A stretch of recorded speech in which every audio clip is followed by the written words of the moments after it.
Hello my friends, I'm Lucas and you're watching coldemonspl. If you like my work, please remember to click thumb up, subscribe to my channel and write some comments. Today in How to Paint I would like to show you how I prepare a white vehicle, and of course it won't be white worn war camo but uniform white of UN vehicles. I will use this photo as inspiration because I like it the most, but also this one, this one, this one, this one, this one, this one are also great. I used the Tamiya kit to build this model. I also added some PE parts from the Edward set and ropes from Eureka XXL. In addition, I enriched the model with quite a lot of scratch build parts. I also made the characteristic anti-slip surface, which is really clear in this tank. I painted the basic colors on model without paying much attention to accuracy. The shades and arrangement of spots are painted purely for fun, so let's agree that this fragment doesn't need to be commented on and you don't need to ask about it, okay? I also prepared the chassis in advance to close it with the side covers. This stage is shown in my video on Patreon. I glued a large screw into the center of the hull. You know this method from my other models. I did the same in the tank turret. I masked all the previous work with aluminium foil and stuck it with masking tape. All this so as not to paint over the mud that is already on the model.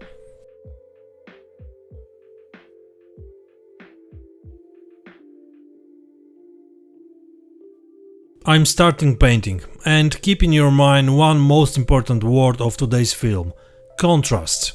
I think there is no need to explain it because everything you will see in this video will be clear and easy to understand. A mixture of white grey and a few drops of light sand is perfect for the first layer. This shade is crucial because all subsequent work on lighter and darker shades will come from it. You could say that this one is something like a color base. To cover dark camo colors, it's necessary to paint at least 2 layers, maybe even 3, it all depends on how careful you apply the color. I prefer thin layers that dry quickly. It's quite time consuming but gives the best effects. Now some shading, or as you probably guessed, applying grey. Remember that adding dark grey drastically changes the shade, so you only need a small amount to see the difference. I focused on anti-slip surfaces, nets above the engine and nooks and crannies where there would be less light in reality.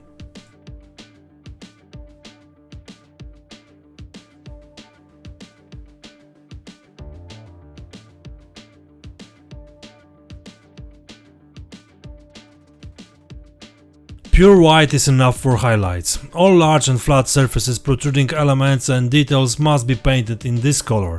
The greater the contrast you can build using these 3 shades, the better the model will look after weathering.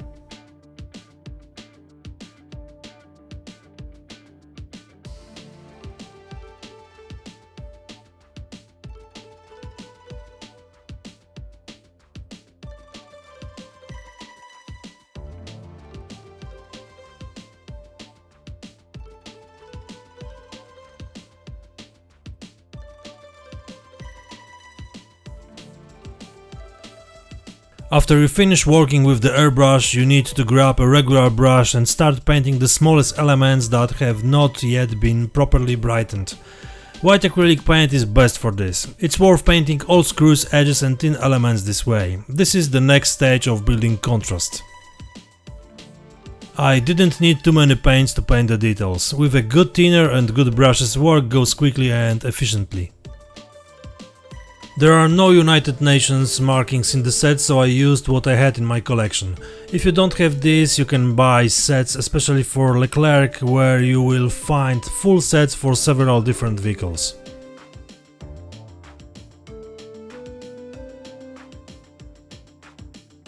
Before I started adding markings to the model, I prepared a template for painting the largest letters, but on the anti-slip surface.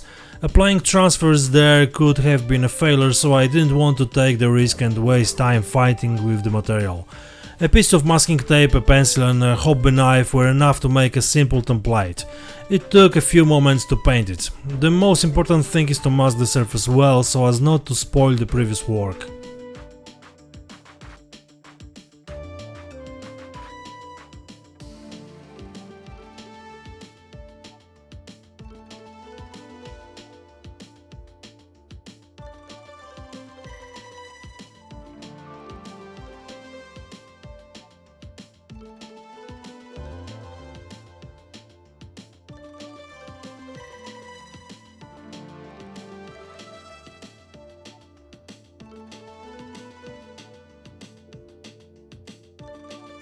I applied a glossy varnish under the decals according to an old and proven method.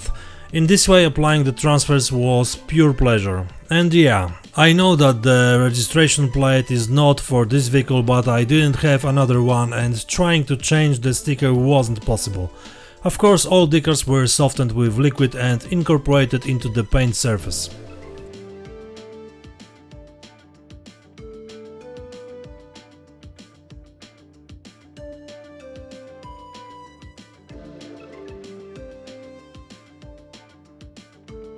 Another layer of glossy varnish to protect the stickers and make the wash easier to apply.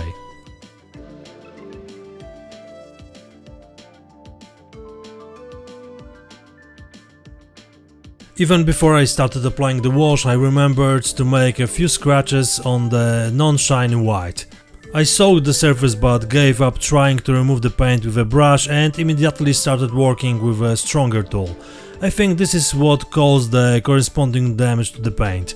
I didn't need a lot of scratches because a dozen or so were enough to create an interesting appearance of the model. Of course, first I looked through photos of real tanks and checked where such scratches most often appear. I spent a little more time on the wash because I was sure that I would have to work longer with the white paint than with any other dark color. The wash was quite diluted, especially on the anti-slip surfaces. In fact, it took me almost the entire evening to thoroughly work all the surfaces.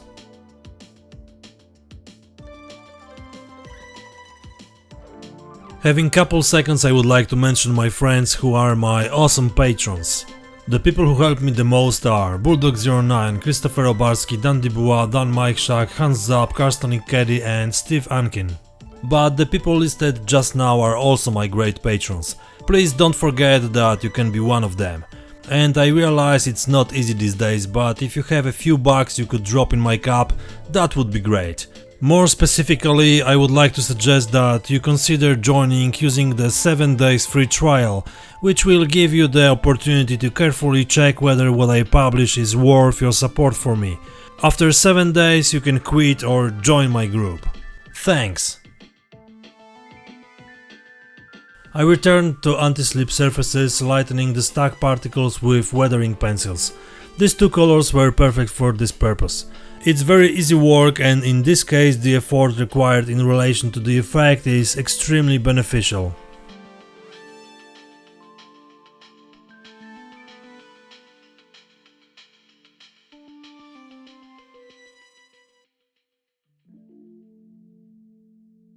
Finally, I moved on to large flat surfaces. For them I used white oil paint, which added the final white to the entire model. In this way I created further contrasts that highlighted individual elements. In my opinion, this is the best method to obtain an interesting look. This method can be used for other colors, for example for sand or green. In the case of Leclerc, it was easy because the vehicle has many large and flat surfaces, and this makes it simple to build a contrast effect.